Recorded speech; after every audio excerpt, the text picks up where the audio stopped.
Well, Blue Star Recyclers is an award-winning 501c3 social enterprise. That's a long description of us, but our core mission is to recycle electronics as a way to create local jobs for people with autism and other disabilities.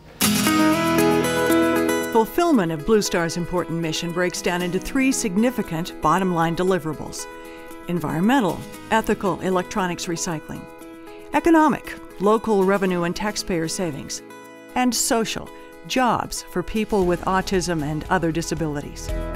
Environmentally, we've recycled over 5 million pounds of electronics. We really like the organization. We like what they do, the recycling. They take care of items that really have no place to go and should not be in a landfill for environmental reasons and economic reasons. Technology companies always think about getting new things out, but they never thought about how we're going to get rid of them. I think one of the complicated things about e-waste recycling is it's a very difficult waste stream to recycle. There's a lot of specialization, and so in order to get the material processed, you literally need to isolate out the different components. And it ends up being a job that a traditional workforce doesn't do very well at. So it's a material that it needs to be recycled, and it's not being recycled. Economically, we've produced about $3 million in new local revenues and taxpayer savings. And those taxpayer savings come as a result of our workers being less dependent on government aid and using less of it. These are folks that they graduate out of the school system and no employer is taking a chance on them, and they end up sitting at home watching TV all day, or they end up in costly government-funded day rehabilitation sites. And it's a population that has talent.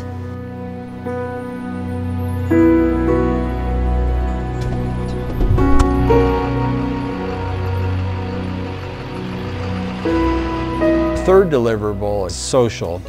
In that area, we've created over 30 jobs for people with autism and other disabilities in southern Colorado. Ryan, we found out he was handicapped when he was about 2 years old. So, you know, as a parent, you wonder, gosh, what's his life really going to be like? You know, he was mainstreamed in school, and, you know, when he becomes an adult, what kind of a job is he going to be able to have? I mean, he can't drive, so what kind of a job is he going to be able to have? You know, normally these kind of kids, you know, if they don't have the job, they're sitting at home and not being a part of the community. I was working at Community Intersections, a disability services agency on the other side of town, and I came across a small group of people in the back of this facility taking apart mostly electronic equipment, and I just studied them for a few weeks and found that they were really good at it. And my compelling drive was to help them find work. They're so good at recycling, but they're so on task, and they are involved in what they do almost 100% of the time. They employ great people. They have a great attitude and a really great company spirit. It never fails. I call him up, say, hey, I got a load for you, and he shows up and it's gone. Very efficient. I had underestimated them. I knew they had this innate skill. What I didn't know was how good they were in terms of being employees and team members. They work shoulder to shoulder all day long for 5 years. We haven't even had a single disagreement. We haven't had any lost time accidents. We haven't had any theft. We haven't had any absenteeism.